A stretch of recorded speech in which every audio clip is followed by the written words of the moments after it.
Comprendre la nature de la peur. La première étape pour combattre ces peurs est de les comprendre. La peur est une réponse naturelle de notre cerveau, conçue pour nous protéger du danger. Cette émotion active notre système nerveux, déclenchant des réactions physiques telles que l'augmentation du rythme cardiaque et une montée d'adrénaline. À l'origine, cette réponse était cruciale pour notre survie. Cependant, dans notre société moderne, les sources de danger ne sont plus les mêmes, et notre cerveau peut parfois percevoir des situations non menaçantes comme des dangers réels, ce qui provoque un état constant de peur. Il est important de distinguer la peur rationnelle, qui nous avertit d'un danger réel, de la peur irrationnelle, qui est basée sur des perceptions faussées ou exagérées.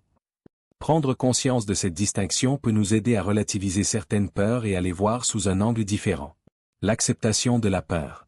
Il est naturel de vouloir éviter ou fuir la peur.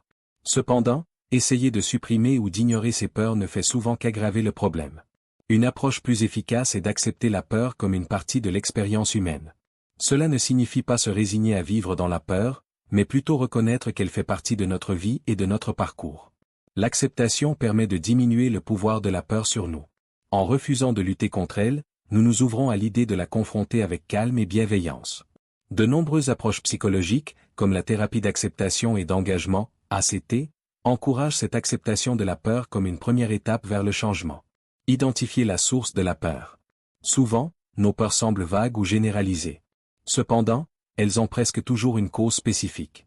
Prendre le temps d'analyser ce qui déclenche une peur particulière est essentiel pour mieux la comprendre et y faire face. Vous pouvez vous poser des questions comme: d'où vient cette peur? Est-elle liée à une expérience passée? Quelles sont les pensées qui accompagnent cette peur? Quelle est la pire chose qui pourrait arriver dans cette situation? En posant ces questions, vous pouvez commencer à démêler les racines de vos peurs et à découvrir des schémas ou des croyances limitantes qui les alimentent. Réévaluer ces pensées. Nos pensées jouent un rôle majeur dans l'intensification ou l'atténuation de nos peurs.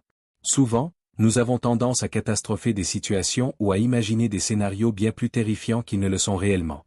La technique de la restructuration cognitive, issue de la thérapie cognitivo-comportementale, TCC, peut vous aider à identifier et à modifier ces pensées négatives. Par exemple, si vous avez peur de parler en public, vous pourriez avoir des pensées telles que je vais faire des erreurs et tout le monde va se moquer de moi.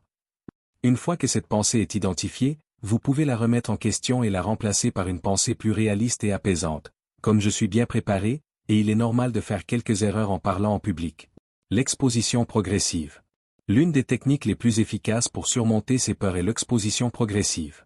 Il s'agit de se confronter graduellement à ce qui nous fait peur, en commençant par des situations relativement peu stressantes avant de progresser vers des situations plus difficiles.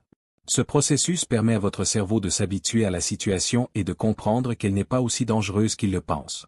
Par exemple, si vous avez peur des hauteurs, vous pouvez commencer par monter sur une petite échelle, puis progresser petit à petit vers des endroits plus élevés. Avec le temps, vous développerez une tolérance à la peur et réduirez l'anxiété associée à ces situations. La respiration et la pleine conscience. La peur active notre réponse combat ou fuite, ce qui peut entraîner des symptômes physiques tels que des palpitations, des sueurs ou une respiration rapide. Pour calmer votre système nerveux, la pratique de la respiration profonde et de la pleine conscience peut être extrêmement bénéfique. Lorsque vous ressentez de la peur, prenez quelques minutes pour vous concentrer sur votre respiration. Inspirez profondément par le nez, maintenez votre respiration pendant quelques secondes, puis expirez lentement par la bouche.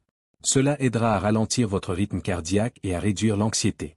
La pleine conscience, qui consiste à être pleinement présent dans l'instant, peut aussi vous aider à accepter la peur sans jugement et à éviter de vous laisser submerger par des pensées catastrophiques.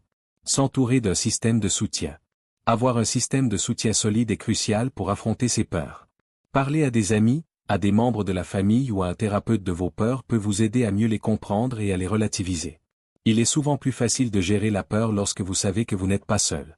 Le soutien social joue également un rôle important dans la motivation et la responsabilité. Parfois, nous avons besoin d'un coup de pouce extérieur pour oser faire face à ce qui nous effraie. Cultiver le courage. Surmonter ces peurs demande du courage. Le courage, ce n'est pas l'absence de peur, mais la capacité à agir malgré la peur. Chaque fois que vous affrontez une peur, aussi petite soit-elle, vous renforcez votre courage.